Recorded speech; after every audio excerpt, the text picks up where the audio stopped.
大家好啊！咁又同大家講返一日兩日前嘅新聞啦。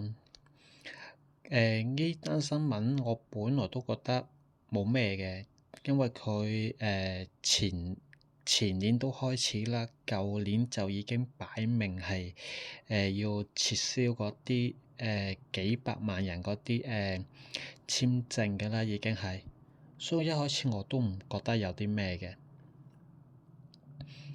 到我今日聽到美國救到另外一位戰鬥機嘅成員之後咧，我突然之間有一個將幾件事連結埋一齊咧，就得到一個想法。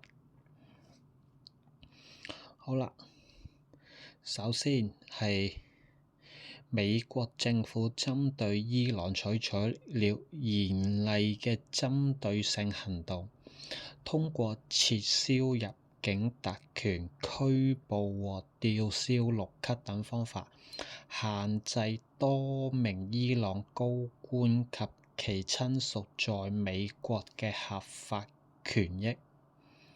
好啦，咁佢就捉咗呢兩個革命衛隊高官嘅兩個女嘅侄女，好似係兩個女嘅，係某高官嘅侄女，係啦。捉完佢個侄女之後啦，跟住就即刻就拯救成功。可以係兩件獨立嘅事件嚟嘅。但係佢非常之巧合地發生咗。咁美國之前咧就唔係叫打嘅，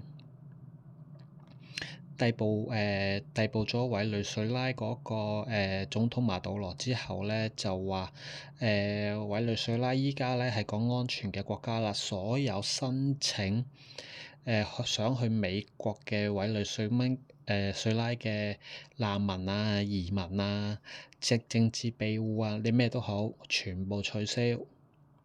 係啦，難得好勁嘅係，跟住就再將咧嗰啲學生啊，譬如佢見你其他啲地方，總言之，我可以好肯定就係我之前都講過㗎啦。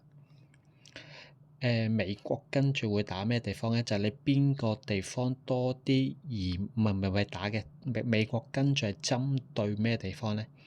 你邊個國家諗住申請美國庇護嘅，佢就去搞嗰個地方。點解啊？因為美國冇錢啊嘛。美國有錢嘅佢就唔需要搞咁多啦，佢就係冇錢。因為你哋嗰啲難民去到美國咧，美國個負擔咧係好重噶嘛。好啦，咁你見好多嘅報章啦，都有講啦。好啦，咁我就可以同大家講返一啲特殊嘅嘢先，就係咁美國之前就簽證啊，跟住又刁難啲留學生啊，咁我就可以好肯定咁樣，佢跟住都會係繼續嘅。佢依家咧可以話係中國嘅學生咧，你想申請去美國咧係最難嘅，即係百幾個國家嚟講咧，中國應該係最難嘅。你就算話伊朗依家話有啲人想去美國咧，都容易過中國嘅。點解會係咁咧？唔係話針對邊個國家，其實就係因為美國佢冇錢，就係咁簡單啫。好啦，跟住其實仲有一個美國咧，佢依家咧查處咗咧，譬如你伊朗呢一啲，咁你咪有物業嘅沒收咯。點解沒收啊？恐怖組織啊嘛，可以話你係，譬如陳志啦，陳志喺柬埔寨嗰邊啦，有幾十億噶嘛。咁話你犯罪所得收歸國庫，咁柬埔寨個國家咪多咗幾十億咯，係咪啊？咁佢依家咧又係話你伊朗呢一啲話你係咪做間諜啊？係咪做啲咩啊？唔好理咁多啦，沒收咗佢先，係咪？好似俄羅斯嗰啲係咪3000億啊？係啊，沒收咗先。所以你就會發覺到咧，依家咧呢個世界咧，之前就話你有多一個護照咧，就多一條出路啊嘛。但係我亦講過就話，依家咧全世界咧都係排外啊嘛。係啊，排外啊，唔係話排華，唔係話排日，又唔係話排黑人嗰啲，就係排外，就係咁簡單。排外去到咩原因咧？就係去到即係新加坡人就話：喂，新加坡人唔係中國人嚟個，好似日本同南韓啊呢啲即叫做亞洲，但係外國人係唔識分嘅。總言之就係排外，亞洲人全部都排，就係咁簡單。好啦，跟住你見佢一連串咁捉咗佢之後，跟住嗰個營救咧就非常之成功。點解營救會非常之成功啊？喂，你有人質啊嘛，即係你伊朗都未去捉到嗰個美軍嘅跳傘兵，但係咧你嗰啲高層，我相信咧捉咗嗰兩個宅女，嗰兩個宅女應該都有啲特殊嘅文件㗎啦，或者人脈網絡嗰啲㗎啦。咁你有呢一個咁重要嘅嘢，跟住就仲要喎，依家傳出嚟冇片段睇得到嘅，話嗰架飛機墮機之後啦，係伊朗嘅民眾係一致咁樣咧阻撓咧嗰個伊朗嗰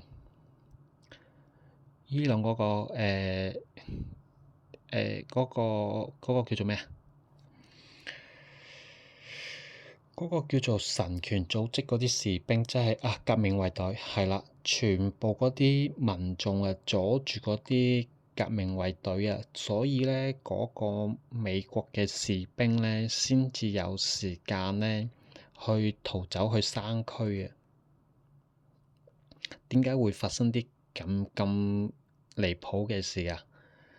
咁大家又知唔知道清朝嗰陣咪做得好差嘅？阿慈禧太后嗰下，跟住咧八國聯軍打清朝政府嘅時候，跟住嗰陣應該叫清朝嘅人民定係叫中國嘅人民咧？係開城門咧迎接嗰個叫做八國聯軍咧打殘嘅一個清政府嘅。所以經常咧古語有句咧咩水能載舟，亦能覆舟咯。啲民眾可以擁護一個政府，亦可以咧叫做點講咧？又唔係叫推翻個政府，叫做使絆啊，即係絆腳石嗰個絆啊，係啦。所以你會發覺咧，依家呢一個社會啊，或者國家同國家之間嘅博弈咧，係越嚟越明顯㗎啦。我又重申翻伊朗呢一場戰爭咧，其實真係唔使打嘅。佢依家咧就係因為嗰個人道主義嘅問題啦，可能唔炸住嗰個叫做海水化淡廠啦。